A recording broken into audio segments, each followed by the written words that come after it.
नमस्कार दोस्तों, ocean network में आपका स्वागत है। 23 जून पटना में जमावड़ा, 17-18 अगस्त बेंगलुरु में और उसके बाद अगस्त 31 और 1 सितंबर मुंबई में। अगली बैठक दिल्ली में जब भी होगी तब हम भी और आप भी सब उसके गवाह होंगे।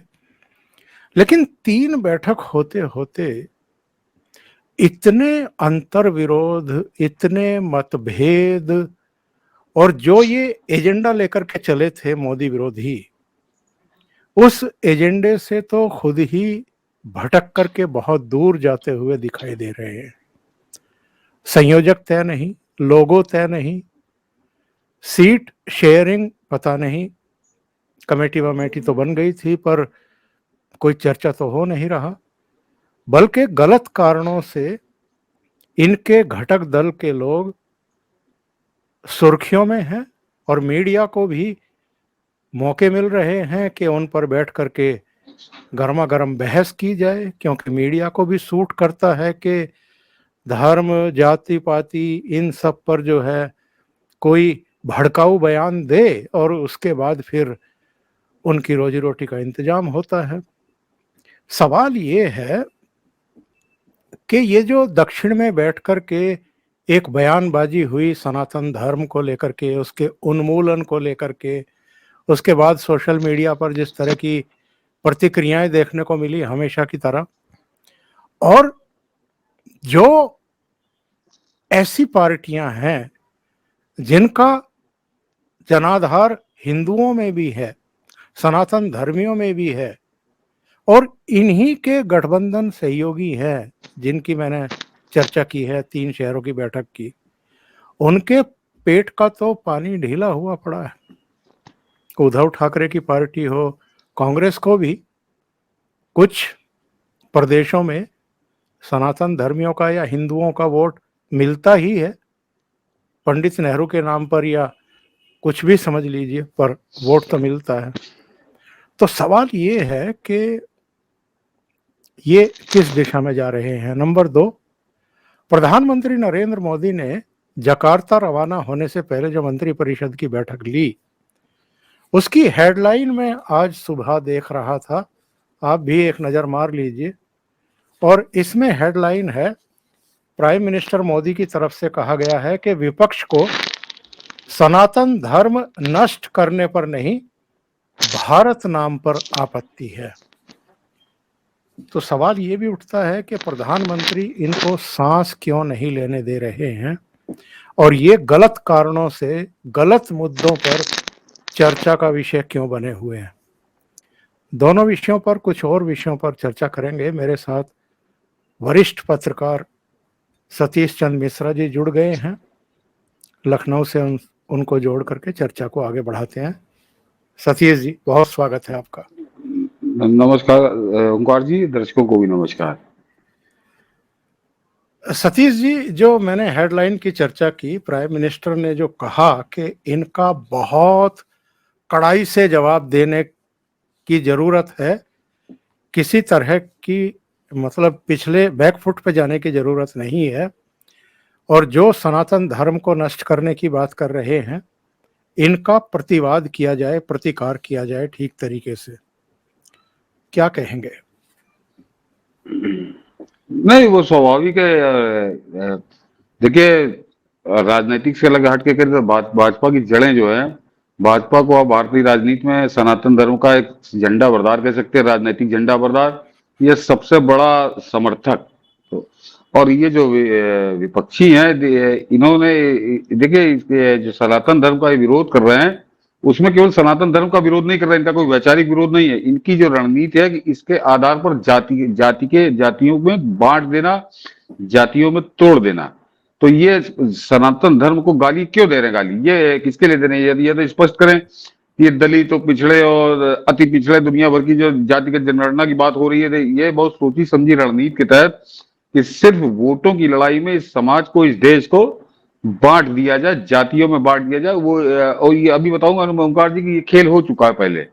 तो उस आधार पर प्रधानमंत्री ने जो कहा वो इसलिए कहा कि उनको मालूम है कि ये राजनीतिक लड़ाई तो बाद में होगी, ये देश का बहुत बड़ा नुकसान करेगी, समाज का बहुत बड़ा नुकसान करेगी, जो बड़ी मुश्किल से आजादी मिलने के बाद समझिए 60-70 सालों में हम इस मुकाम पर पहुंचे कि देखिए जाति विभाजन तो है समाज में, लेकिन अब वो बहुत निम्न स्तर पे है, बहुत इसको आप एकदम न्यूनतम स्तर पर कह सकते हैं।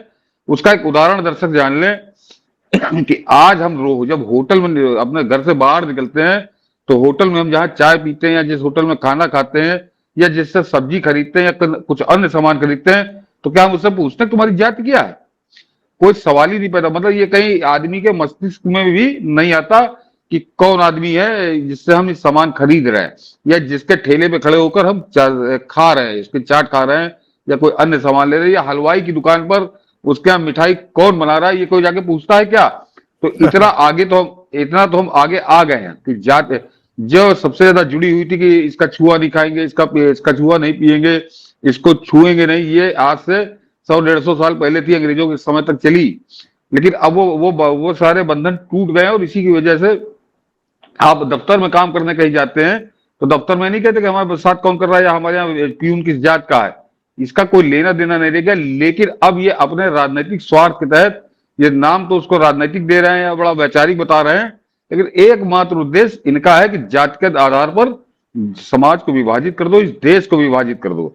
और ये क्योंकि एक बार ये फार्मूला सफल हुआ है ओमकार जी, हमारे उत्तर प्रदेश में ही सफल हुआ है। इसी तरह की आक्रामक नारेबाजी या भड़काऊ नारेबाजी के लीजिए, आक्रामक भी मत कहिए उसको, कि सीधे सीधे वो तिलक तराजू, तलवार, जूते मारो चार, इस तरह के अन्य और ज्यादा आपत्तिजनक नारे जो थे, सीधे सीधे भगवान राम की खिल्ली ये सपा और बसपा उड़ाते थे कि मिले मुलायम काशीराम हवा में उड़ गए जय श्री राम। इनको भगवान राम को भी गाली देने में शर्म नहीं आ रही थी। उस समय वो सफल हुआ, लेकिन उसका कितना भयानक परिणाम हुआ ये भी इसी उत्तर प्रदेश ने देखा था कि एक तो वो सपा और बसपा जो सबसे बड़े ठेकेदार बने थे जाति विरोध के और इस सनातन धर्म कह लीजिए या वर्ण व्यवस्था के, वो 1.5 साल में ही उनमें किस कदर कलह हुई, किस कदर अंतर कलह हुई कि मायावती की हत्या होते होते बची। मायावती आज भी उसको याद करती है। तो वो जो मुलायम सिंह सबसे बड़े ठेकेदार बने थे दलितों के हितों के और दलितों के हितों की रक्षा करने के, वही मुलायम सिंह मायावती के खून के प्यासे हो गए थे। तो 1.5 साल ये एक दूसरे को बर्दाश्त नहीं कर पाए क्योंकि इनका कोई वैचारिक लेने ही देना नहीं है। ये उस समय इन्होंने लोगों को जाति आधार पर भड़काकर अपना उल्लू सीधा किया था, लेकिन जब सत्ता मिल गई तो सत्ता के बंदर बांट में ये एक दूसरे के खून के प्यासे हो गए। तो ये इनका है। तो नरेंद्र मोदी उस स्थिति से बचाने के लिए उन्होंने कोई सनातन धर्म या कोई केवल धार्मिक आधार पर उन्होंने नहीं आदेश दिया है कि आप लोग इसका विरोध करिए या इनका प्रतिवाद करिए। उनको मालूम है कि इसकी बाद में इसकी ये जड़ें जो है ये तो करेंगे अपने राजनीतिक हित के लिए, लेकिन समाज में कड़वाहट बड़े नीचे तक पहुंच जाएगी, फिर उससे पार पाना बड़ा मुश्किल होगा, जिससे हजारों साल में हम अगर मुक्ति पाए हैं ये फिर हमको वहीं ढकेले दे रहे हैं। लेकिन सतीश जी 2014 का उत्तर प्रदेश का इलेक्शन, उसके नतीजे 2017 का, फिर 2019 का, फिर 2022 का, ये 4 चुनाव क्या इस बात की तस्दीक नहीं करते हैं कि अब उत्तर प्रदेश तो कम से कम जात पात धर्म आधारित राजनीति से बहुत आगे निकल गया है? नहीं, बिल्कुल सही कह रहे हैं आप।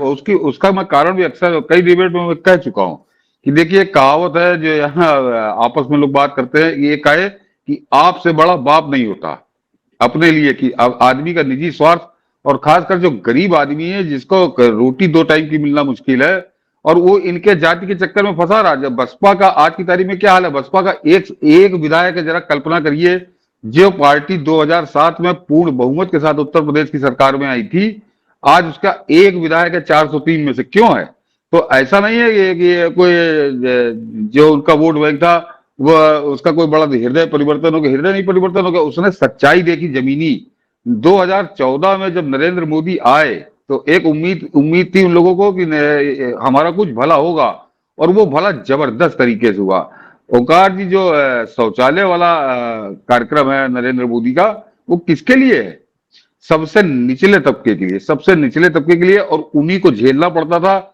और केवल इतना ही नहीं, जो लोग कहते हैं कि शौचालय के लिए उनको चल के जाना पड़ता, शौचालय के लिए जब वो चल के जाती थी तो उनके साथ बड़ी जघन्य घटनाएं होती थी, और खासकर जो सबसे निचला वर्ग था, जो सबसे निचला वर्ग था, जिसको आप दलित भी कह सकते हैं, तो उनको उससे मुक्ति दी। और नरेंद्र मोदी ने वो प्रतीकात्मक नहीं किया, 12-13 करोड़ शौचालय, तो इनकी नहीं समझ में आ रहा, लेकिन उनके समझ में आ रहा है जो निचले स्तर पे है। 3 करोड़ अगर घर बने हैं, तो वो 3 करोड़ घर हम लोगों के लिए तो कोई माने नहीं ना उसके, वो उन्हीं लोगों को बने जिनके सर पर छत नहीं थी, पानी बरसात धूप वो झेलते थे। तो वो इस तरह के जो जनधन कार्यक्रम की आप बात करते हैं, तो जनधन का भी मैं बताता हूँ कि उसका क्या फायदा मिला उस निचले तबके को। तो वो उस तबके ने महसूस किया 2014 में नरेंद्र मोदी के आने के बाद कि ये आदमी तो हमारा जीवन बदल रहा, जो हजारों साल से नहीं बदला था। वो जो काम वो कर रहे थे वही करते चले आ रहे थे। और जो जनधन वाली बात है, तो अक्सर पहले खिल्ली उड़ाई थी लोगों ने कि ये बैंक खाते खुलवा देने से क्या होगा जब पैसा नहीं है पास में। उसमें ओंकार जी, जिसपे कभी ये लोग उस तथ्य पे बात नहीं करते कि और किसी ने नहीं, यही राहुल गांधी के पिताश्री, उन्होंने कहा था कि हम 1 रुपया भेजते हैं और 15 पैसे पहुंचता, 85 पैसे इधर उधर हो जाता है, सीधे सीधे दलाल खा जाते हैं उसको। और उस व्यवस्था में कोई परिवर्तन आया, ऐसा तो कहीं कभी सुनने में आया नहीं था 2014 तक। नरेंद्र मोदी ने जनधन खाते खुलवाए, और अब जो डिजिटल ट्रांसफर, ये सब्सिडी वाला जो है, जो कल्याणकारी योजनाओं में जो सरकार, एक तरह से सरकार की सब्सिडी जाती है, तो अब वो नरेंद्र मोदी ने भी कुछ दिन पहले वो आंकड़ा बताया है कि 28-29 लाख करोड़ रुपए, और उसमें से एक भी पैसा लीकेज नहीं है, क्योंकि वो सीधे उस जनधन खातों में ट्रांसफर हुआ है। तो ये जो एयर कंडीशन कमरों में बैठ के, चाहे वो पत्रकार हो और चाहे वो नेता हो, ये भले कहते हो कि जनधन खाते से क्या हो जाता है, लेकिन वो जो गरीब आदमी था जिसके हिस्से का 85 पैसा ये दलाल खा जाते थे, चाहे वो सरकारी दलाल हो, राजनीतिक दलाल हो, तो उनको उससे मुक्ति मिली, और बिना किसी से लड़े उनको मुक्ति मिली। उनके हिस्से में अगर 1 रुपया था तो उनको 1 रुपया मिलने लगा। तो वो आजादी के बाद उनको 67 साल बाद ये सुख मिला कि हमारे हिस्से का जो पैसा है वो मुझको मिला, और उससे उनका जीवन बदला, घर मिला। ये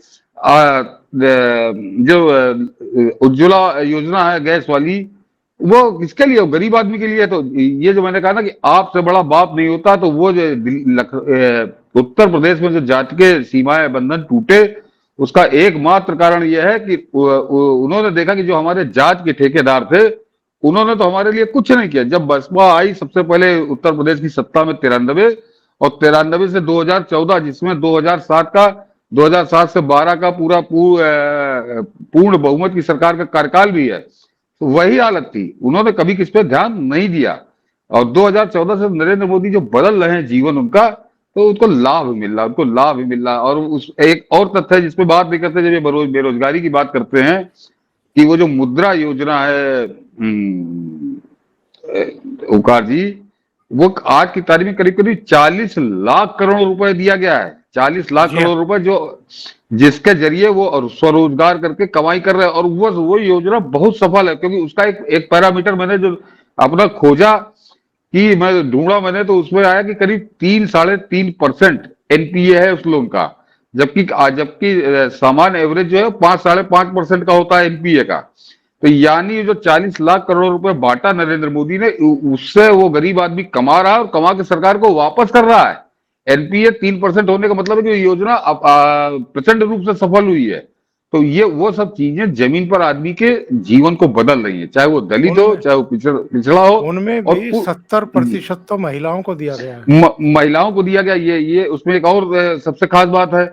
तो ये बैठ के बयानबाजी करते हैं, टेलीविजन पे करते हैं, अखबार में विज्ञप्ति भिजवाते हैं, लेकिन वो जमीनी हकीकत है वो कुछ और है, वो कुछ और है। और जो आदमी सुख भोग रहा है, जिसने उस 2014 से पहले उस नरक को भोगा है, तो वो कैसे इनकी बात सुन लेगा? ये जब कुछ कहते हैं तो ये अपने लिए और कबर खोदते हैं, क्योंकि वो लोग जानते हैं कि ये तो दुश्मन आदमी, क्योंकि इनका चेहरे भी, ये कोई नए लोग नहीं है। चाहे उत्तर प्रदेश में अखिलेश यादव हो, चाहे वो दिल्ली में राहुल गांधी हो, या बिहार में नीतीश कुमार हो, ये चेहरे तो सब 25-25, 30 साल पुराने हैं। तो ये जो जनता है, ये इन चेहरों को पहचानती कि जब इनके हाथ में सरकार थी तो इन्होंने क्या किया था। तो नरेंद्र मोदी ने बिल्कुल जमीन पे उतर के काम किया, इनसे लड़े नहीं। अब उनको मालूम है कि ये एक ऐसा है ये मुद्दा जिसपे ये फिर लोगों को, समाज को तोड़ेंगे। इसलिए उन्होंने कहा कि जाओ इनका विरोध करो, और इनकी इस बात को, इसका जमकर जवाब दीजिए। वो ठीक किया उन्होंने।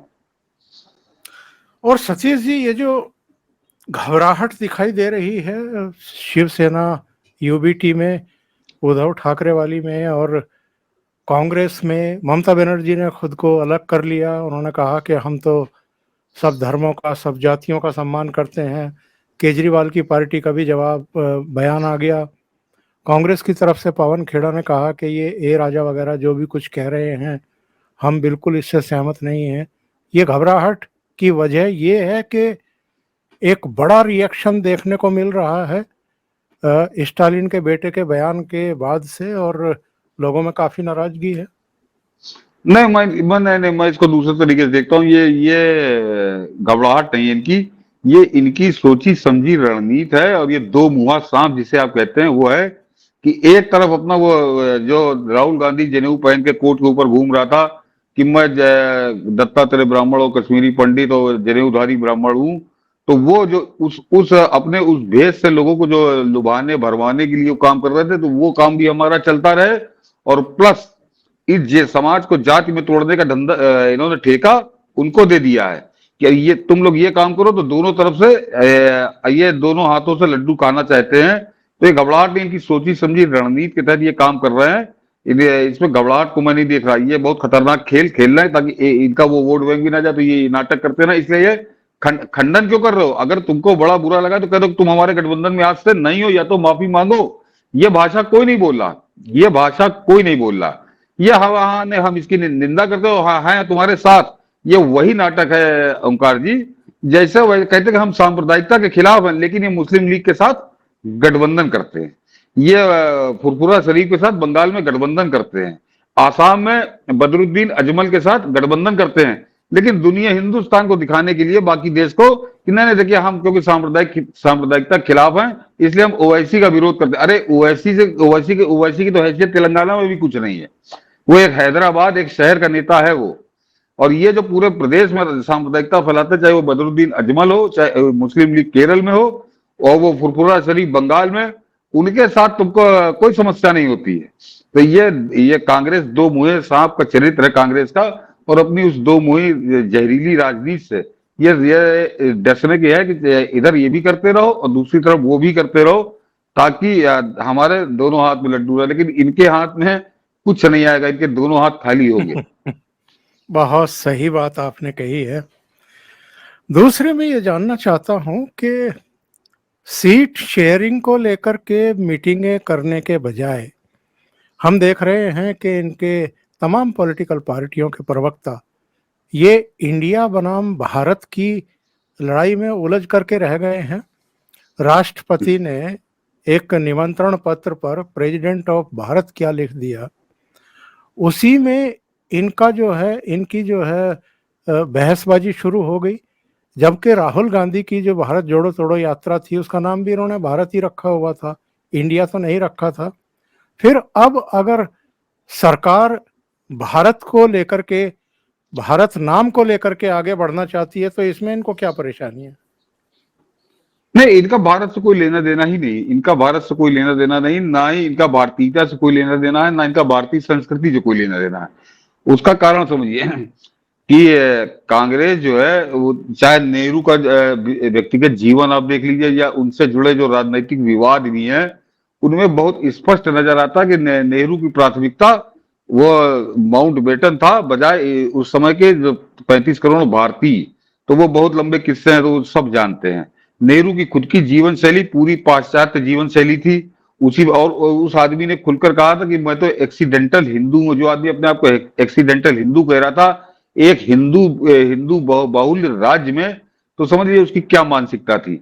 और अब तो वो और ज्यादा करेला नींद चढ़ा हो गया कि अब तो सोनिया गांधी एकमात्र जो उस परिवार से है, या जो कांग्रेस परिवार में कह लीजिए, वो इटली से है। उसका ये बहुत स्वाभाविक है ओंकार जी कि वो लगाव हो ही नहीं सकता भारत से, या भारतीय संस्कृति से, भारत की जड़ों से कुछ लेने देना नहीं, उसको ज्ञान ही नहीं है। और उसको वो अपने जीवन से बिल्कुल स्पष्ट कर चुकी है कि एक 1968 में उसकी शादी हुई और उसने भारत की नागरिकता ली 1983 में। 15 साल लग गए। कोई सामान्य नागरिक नहीं थी वो, कोई जैसे वो पाकिस्तान से भाग के सीमा आ गई है, यहां से भाग के अंजू चली गई है। तो वो इस तरह से नहीं आई थी कि सीमा को भारत की नागरिकता लेने में बड़ी कठिनाई हो रही है। भारत की प्रधानमंत्री की बहू थी वो, कायदे से तीसरे दिन उसकी नागरिकता हो जाती, लेकिन उसने 1983 तक नागरिकता नहीं ली। क्यों? क्योंकि भारत से उसका कोई लेना देना ही नहीं था, वो एक एजेंडे के तहत थी। वो उस पर भी हम लोग बात करते हैं कि उससे दो दो किस्से उसके बड़े मशहूर हैं कि 1971 का जो इंडिया पाकिस्तान वार था, उसमें वो राजीव गांधी को लेकर अपने साथ इटली चली गई थी। क्यों?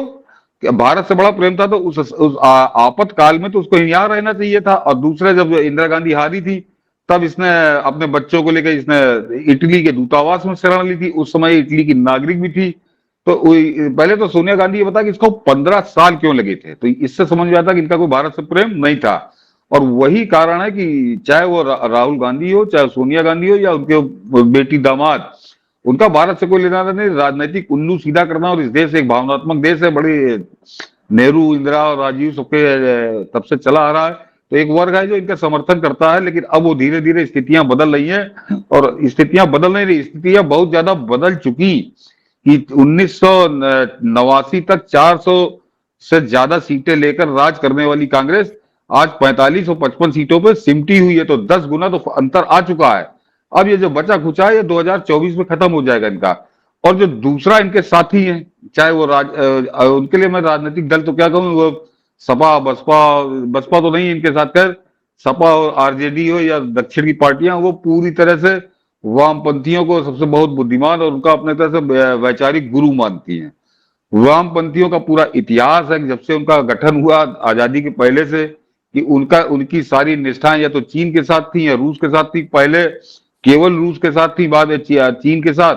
बाद में जब बंटवारा हुआ तो एक चीन के साथ चला गया, एक रूस के साथ चला गया। उनका हिंदुस्तान से लेना देना कभी नहीं रहा। और उनके उनके जो वामपंथी इतिहासकारों ने जो इतिहास लिखा, तो उसमें उन्होंने भारतीय संस्कृति को बिल्कुल समाप्त करने की पूरी कोशिश की।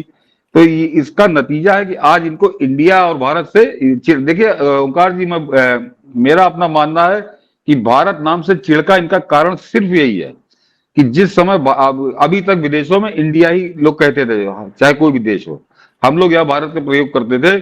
जब भारत नाम तो क्यों पड़ा, इस पर पूरी दुनिया में सर्च शुरू होगी।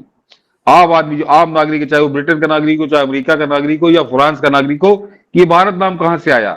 और जब वो भारत नाम की तलाश इस गूगल इंटरनेट के दौर में करेगा, तो वो हमारी हजारों साल पुरानी संस्कृति में जड़ों तक पहुंचेगा। और इससे भारत का जो नाम है, उसका केवल नाम बदलना नहीं है, हमारी संस्कृति का प्रसार पूरे दुनिया में होगा। और इससे से इनको आग लगी हुई है। जैसे इन्होंने पिछले 70 सालों के दौरान घुमा फिरा के हिंदुस्तान के इतिहास को वही मुगल काल, वही ब्रिटिश काल, और उसके बाद कांग्रेस काल, यहीं तक सीमित जो कर दिया था, उसकी धज्जियां उड़ जाएगी केवल एक नाम परिवर्तन से। इसीलिए इसका विरोध कर रहे हैं। बहुत सही बात आपने कही। आपने सोनिया गांधी के विदेश प्रेम या इटली प्रेम या विदेश मूल की चर्चा की है। इनके बेटे को भी विदेश से कुछ ज्यादा ही लगाव है। हाँ, लंदन की यात्राएं, अमेरिका की यात्राएं, अमेरिका की यात्रा तो ठीक प्रधानमंत्री की यात्रा से एक सप्ताह पहले इन्होंने खत्म की थी, और वहाँ वॉशिंगटन, न्यूयॉर्क, कैलिफोर्निया, कई जगहों पर इन्होंने यात्राएं करके एक विश्व भ्रमण करने की कोशिश की थी, उस यात्रा को पलीता लगाने की कोशिश की थी। और अब G20 सम्मेलन जब दिल्ली में हो रहा है, तो भी यूरोप की यात्रा पर निकल गए, कई देशों की यात्रा पर निकल गए। और सूचना आ रही है कि कहाँ मीडिया से बात करेंगे, कहाँ सो कॉल्ड सेमिनार को संबोधित करेंगे। ये सब चीजें ये ठीक ऐसे समय पर ही क्यों कर रहे हैं, आपकी समझ में आ रहा है कुछ? नहीं नहीं, पूरी तरह से। एक देखिए, जो G20 का सम्मेलन होने जा रहा है, मेरे ख्याल से आजाद भारत के इतिहास में इससे बड़ा आयोजन नहीं हुआ, इससे बड़ा वैश्विक आयोजन नहीं हुआ। मैं देख जी रहा जी। था, वो भूतपूर्व संपादक हैं चैनल के, जो पकड़े गए थे क्रांतिकारी क्रांतिकारी करते हुए, बाकायदे दलाली करते हुए केजरीवाल की। उन्होंने ट्वीट किया चमचागिरी में कांग्रेस की, कि 1983 में यहाँ गुट निरपेक्ष आंदोलन, गुट निरपेक्ष सम्मेलन हुआ था, इंदिरा गांधी ने कराया था। उसमें 98 देशों के राष्ट्राध्यक्ष आए थे। सही है, मुझको याद है, वो 1983 में हुआ था। लेकिन तो मैंने उनको जवाब लिखा कि ये बताना तुम भूल गए, इसमें आधी बात बताई कि 98 राष्ट्राध्यक्ष तो आए थे, लेकिन उन 98 में से एक भी ऐसा देश नहीं था जो उस समय दुनिया के ताकतवर 50 देशों में शामिल हो। तो बिल्कुल। वो केवल एक आप भीड़ इकट्ठा किए हुए थे, उनका कोई लेना देना उन देशों को कोई नहीं था। और उसको अब जो है, जो ये 50 आए हैं, इनमें से एक जो है वो सब दुनिया के टॉप 50 ताकतवर देशों में से हैं।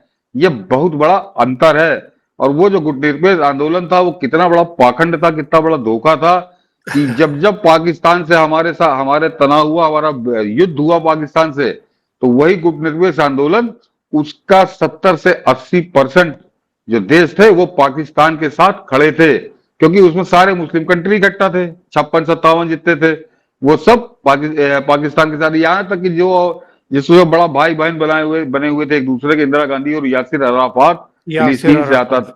था यासिर अराफात।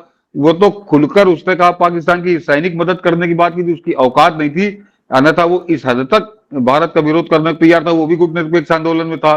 तो वो एक फ्रॉड था। ये जो G20 हो रहा है, ये मैंने कहा कि अब तक के इतिहास में इससे बड़ा राजनीतिक आयोजन नहीं हुआ, कूटनीतिक आयोजन आप कह सकते हैं।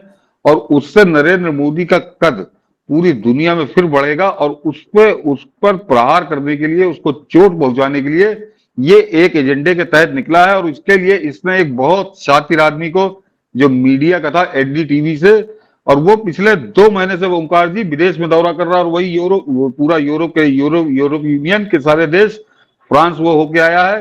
तो वो इसके लिए जैसे जमीन तैयार करने गया है, इसका एक इसके गाइड के रूप में गया है कि तुमको कहाँ कहाँ क्या क्या करना है, और वो अभी सामने आ जाएगा। तो ये करते समय, ये कुकर्म करते समय ये भूल जाते हैं कि ये नरेंद्र मोदी का विरोध नहीं कर रहे, ये भारत का विरोध करेंगे, और ये करेगा भी, जाएगा तो वहां इसके बयान आएंगे, आप देख लीजिएगा। ये किसी तरह से इस आयोजन पर मिट्टी डालने की कोशिश इनकी है ये। राहुल गांधी जहां जहां जाते हैं सतीश जी, वहां वहां का जो एक भारत विरोधी मीडिया है, या वहां भी जो एक वामपंथी माइंडसेट के लोग हैं, जिसको हम इकोसिस्टम कहते हैं, वो अपने हिसाब से चीज़ों को फैलाने की कोशिश करता है। लेकिन हमने ये देखा है, अमेरिका में जब भारत के प्रधानमंत्री की यात्रा शुरू हुई, तो वो किस लेवल पर चली गई, किस चरम पर चली गई। और व्हाइट हाउस में भी कहते हैं कि ऐसा सम्मान किसी राष्ट्र प्रमुख का अभी तक नहीं हुआ। जब उन्होंने अमेरिका की पार्लियामेंट को संबोधित किया, तो 15 बार स्टैंडिंग ओवेशन और 75 बार से ज़्यादा बार जो है तालियां बजी। और जब संबोधन समाप्त हुआ, तो हमने देखा कि सीनेट के जो सदस्य थे, वो किस तरीके से उनके साथ सेल्फी ले रहे थे, उनके ऑटोग्राफ ले रहे थे, उनके भाषण की प्रशंसा कर रहे थे। तो वो जो आप अभी एक नारा बता रहे थे कि हवा में उड़ गए, तो ये तो हवा में उड़ जाते हैं जब नरेंद्र मोदी पहुंचते हैं कहीं। हाँ, देखिए, इनकी कोई स्थिति नहीं है हमारे यहाँ असल में, इनके क्योंकि चर्चा ये उन्हीं की करते हैं। और हमारे चक्कर क्या है कि देखिए, विदेश में जब बात करिए आप, तो अमेरिका की ही बात ले लेते हैं हम लोग। अमेरिकी समाज राजनीतिक रूप से 2 हिस्सों में बटा हुआ है। वहां पे डेमोक्रेट्स और जो रिपब्लिकन्स हैं, तो वो चुनाव भी जब भी होते हैं, तो कोई अंतर ऐसा नहीं होता कि एक को कोई 80% वोट मिले और दूसरे को 20% मिले। तो उनके समर्थक कह लीजिए, तो अमेरिका दो दो विचारधाराओं में बटा हुआ है अमेरिका। तो वो जो नरेंद्र मोदी के विरोधी और नरेंद्र मोदी के समर्थक, उसमें भी अमेरिका आधा बटा हुआ है। हम उसको इसलिए लेते कि हमारे यहाँ जब भी होता तो वो न्यूयॉर्क टाइम्स ने छाप दिया, वाशिंगटन पोस्ट ने छाप दिया, क्योंकि वो इनके हित की बात, इन्हीं के मन की बात करते हैं, इनके एजेंडे की बात करते हैं। तो यहाँ पे चर्चा न्यूयॉर्क टाइम्स और वाशिंगटन पोस्ट की होती है, ऐसा नहीं कि पूरा अमेरिका यही लिखता है। दर्शकों से कहूंगा कि ये मान के चलिए कि 50% अमेरिका नरेंद्र मोदी का उतना ही सम्मान भी करता है। और उसका एक अभी ताजा उदाहरण सामने आया है। 3-4 दिन पहले जॉर्जिया ने हेरिटेज मंथ ऑफ अक्टूबर को हिंदू हेरिटेज मंथ डिक्लेयर किया है, पूरा अक्टूबर को, क्योंकि उसमें हमारे सारे वृत त्योहार पर्व होते हैं। ये बहुत बड़ा सम्मान है सनातन धर्म का भी और भारत का भी। तो अगर बड़ा सब विरोध हो, सारे अमेरिकी विरोध हो, तो इस तरह का तो कम से कम सम्मान नहीं हो सकता। तो ये क्योंकि हमारे यहाँ का जो इकोसिस्टम है वो 100% वही है। वो उसमें कहीं वैचारिक लड़ाई या वैचारिक विभाजन नहीं है।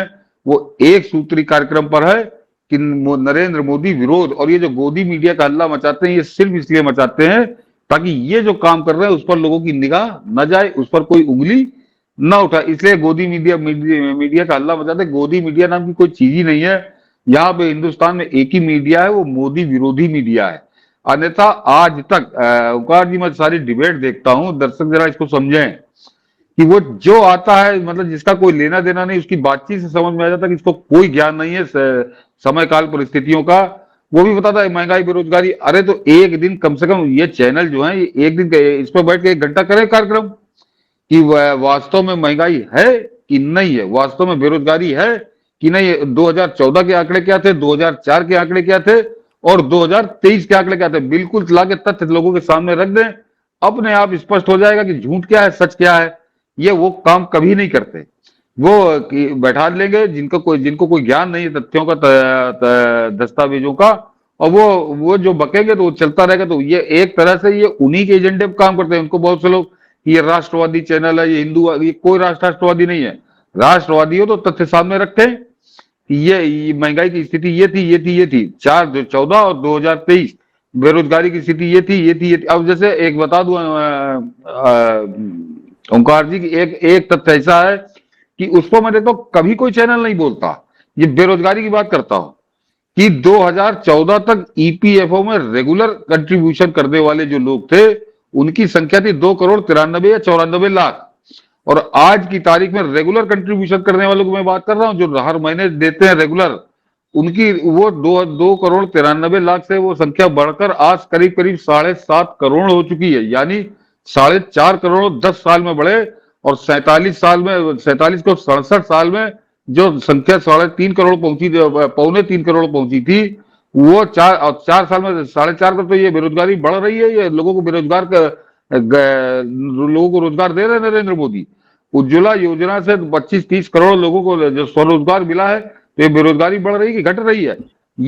मगर इस पर कभी बात नहीं करते कि एक आगे लफाजी जो है वो उनको कहनी है कि ऐसा है ऐसा ऐसा है। तो ये यहाँ का इकोसिस्टम जो है वो 100% मोदी विरोधी है। जो कुछ संभाले है वो सोशल मीडिया, मुकार जी आप जैसे लोग ये एक जन जागरण करते रहते, अन्यथा ये नरेंद्र मोदी का शिकार इन्होंने 2019 में ही कर लिया होता, जिस तरह से इन्होंने 2004 में अटल बिहारी वाजपेयी का कर दिया था।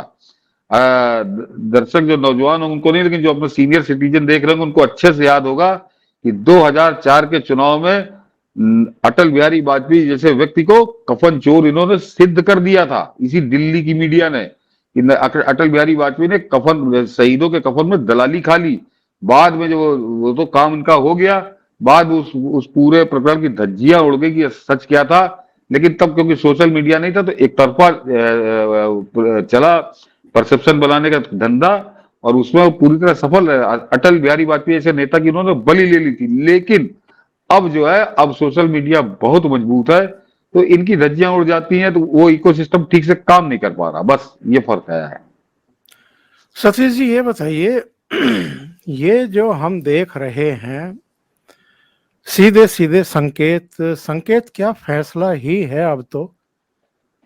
जो प्रगति मैदान में एग्जीबिशन कम कन्वेंशन सेंटर बना, उसका नाम भारत मंडपम रखा गया है। राष्ट्रपति की तरफ से निमंत्रण पत्र जाता है तो प्रेसिडेंट ऑफ भारत उस पर लिखा हुआ होता है। गणेश चतुर्थी के दिन नई पार्लियामेंट में एक तरीके से प्रवेश होगा। और इसके अलावा भी अगर आप देखें तो प्रगति मैदान में भारत मंडपम के आगे शंख की प्रतिकृति, नटराज की एक बहुत ऊंची एक जो है वहां पर प्रतिमा, जिन होटलों में ये विदेशी डिग्निटीज रुकेंगी आकर के, सड़क के दोनों तरफ जो हमारी सांस्कृतिक पहचान है उसके प्रतीक करके चलें। हालांकि बहुत सारे लोगों को अब उसमें गति आई है। और मैं इसको अगर एक वाक्य में कहूं कि 1893 में एक नरेंद्र ने जो पौधा लगाया था, नरेंद्र के रूप में वटवृक्ष के रूप में देख रहे हैं, तो जो बहुत गहरी जड़ें जमती चली जा रही हैं। और ये निश्चित बिल्कुल आपका सही आकलन है, सही आपका कहना है कि ये हम एक हिंदू राष्ट्र की तरफ ही बढ़ रहे हैं। बहुत बहुत धन्यवाद सतीश जी, इतना समय निकालने के लिए ओशियन नेटवर्क के लिए और बहुत महत्वपूर्ण मुद्दों पर चर्चा करने के लिए। Thank you so much. प्रणाम। नमस्कार।